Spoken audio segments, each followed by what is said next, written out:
जादुई घड़े की कहानी। रामपुर के नाम का एक गांव था जहां एक रामू नाम का गरीब किसान रहा करता था। उस किसान के पास एक छोटा सा खेत था। वह खेत में बहुत मेहनत से काम करता था। रामू के घर उसकी पत्नी ही थी। दोनों काफी गरीब थे, इसलिए कई बार उनके पास खाने के लिए भी नहीं होता था। एक बार रामू खेती कर रहा था कि अचानक में उसका कुदाल एक पत्थर जैसे धातु से टकराया और जोर सा आवाज आई। रामू चौंक गया और आसपास और खोदा तो वहां से एक मजबूत पत्थर का घड़ा निकला। रामू सोचा कि इस घड़ी डीहे को क्या करूंगा। यह सोचकर उसे आम के पेड़ के नीचे रख दिया। रामू अपना बचा हुआ काम करने लगा। दोपहर का समय हो गया था और रामू काम करके थक चुका था। वह अपना खाना लेकर आम के पेड़ के नीचे खाने बैठ गया और उस घड़ी डीहे में देखा तो पूरा घड़ा आम से भरा पड्डेहा था। रामू ने सोचा कि इस घड़ी में इतना आम कौन भरेगा। ज्यादा ध्यान न देते हुए रामू ने आम निकालकर खा लिया और घड़ा बगल में रख दिया। रामू जब आम खा रहा था तो अचानक एक आम गड्ढे में गिर गया और थोड़ी देर में पूरा घड़ा आम से भर गया।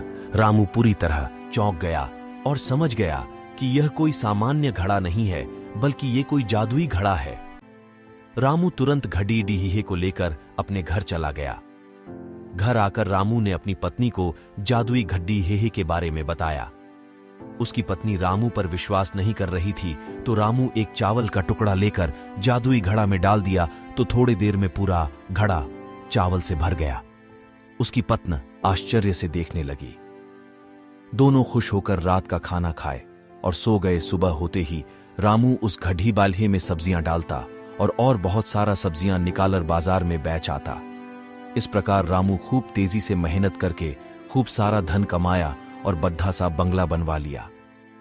गांव के सभी लोग रामू के बारे चर्चा करने लगे कि आखिर कैसे रामू इतना अमीर कैसे हो गया। पूरे गांव में रामू के बारे में चर्चा होने लगा। गांव में दो चोर थे, दोनों चोरी करने खूब माहिर थे। जब ये बात इन चोरों को पता चला तो दोनों चोर दिन के समय रामू के घर जाकर देखने गए।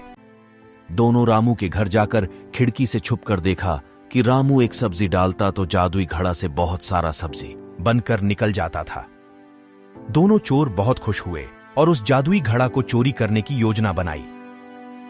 दोनों चोर योजना अनुसार रात के समय रामू के घर गए और जादुई घड़ा को चोरी करके अपने घर आ गए। दोनों चोर में से पहला चोर जादुई घड़ा को जांचने के लिए उसमें एक सोने का सिक्का डाल दिया। जैसे ही सोने का सिक्का डाला कि थोड़े देर में बहुत सारे सोना बन गया। दोनों के बीच लालच आ गई। दोनों एक दूसरे से जादुई घड़ा को छीनने लगे कि अचानक से दोनों के हाथों से जादुई घड़ा छूट गया। जादुई घड़ा गिरकर टूट गया। क्योंकि जादुई घड़ा पूरी तरह से सोने से भरा था, इसलिए गिरते ही टूट गया। इस प्रकार जादुई घड़ा न पहले चोर का हुआ ना ही दूसरे चोर का, और दोनों जादुई घड़ा से हाथ धो बैठे। जादुई घड़ा चोरी का सामान ज्यादा नहीं टिकता है, इसलिए कहते हैं कभी किसी के भी चोरी नहीं करना चाहिए और कभी भी लालच भी नहीं करना चाहिए।